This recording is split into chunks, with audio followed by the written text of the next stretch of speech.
This is The Scoop for Monday. I'm Josh Holton with the WMNF News headlines. Leaders of the Hillsborough County Republicans and Democrats and young Republicans and Democrats came together to discuss local, state, and national politics in a political forum on Friday. WMNF's Chris Young reports on the panel.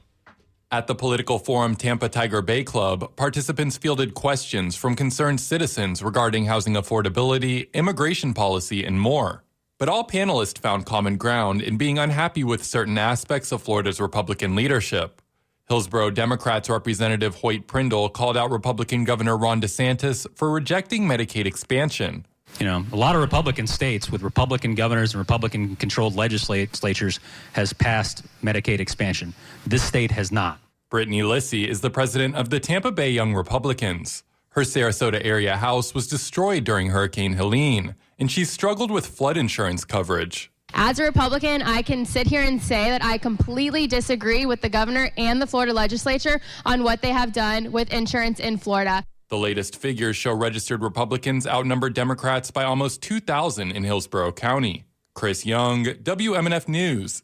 Staffers at Florida National Parks have begun receiving termination letters amid sweeping layoffs at the National Park Service.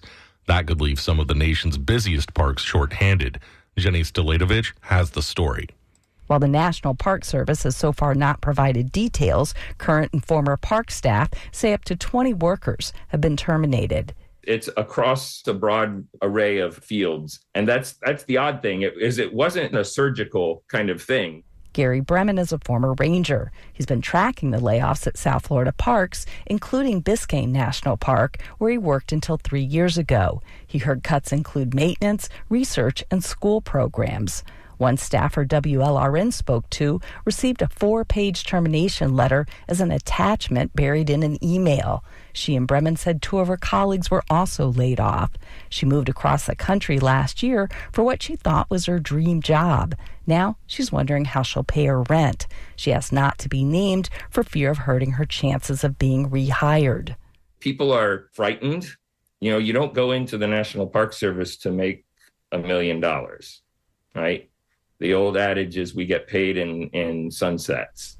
Local park officials referred questions to the service's Washington headquarters, which did not respond to 2 requests for comment. I'm Jenny Stolatovich in Miami.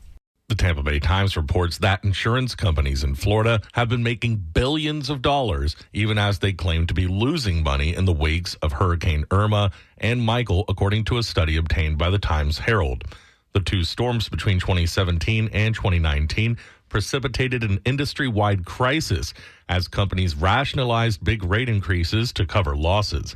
According to the 2022 study, even while the industry was struggling financially, with companies losing massive sums of money, executives gave $680 million to shareholders as dividends and sent billions to their affiliate companies, leaving insurers financially incapable of covering claims. The state legislature never saw the report.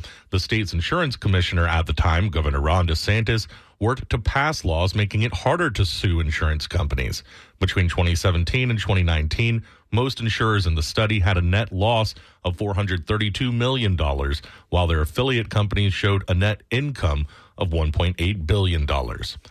Congressman Byron Donalds told a conservative audience Friday to stay tuned after President Donald Trump said he'd endorse the Naples Republican for a run for Florida's governor in 2026.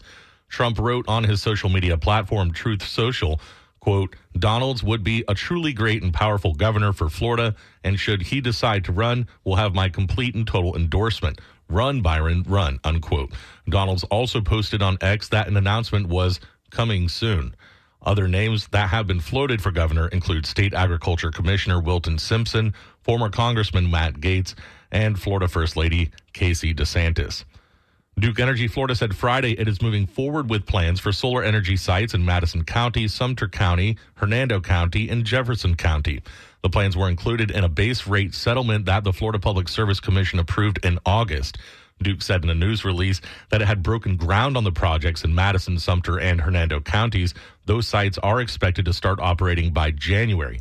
The Jefferson County project is in the permitting process and is expected to come online by the summer of 2026, according to Duke. Each site will have a 74.9 megawatt capacity, and Duke said it is putting more than $521 million into the projects. There's a good chance of rain today with highs in the mid-60s. More rain tonight with overnight lows in the lower 60s. Mostly cloudy skies tomorrow with highs in the mid-70s. I'm Josh Holton with the WMNF News headlines. This is The Scoop, recorded at WMNF Tampa.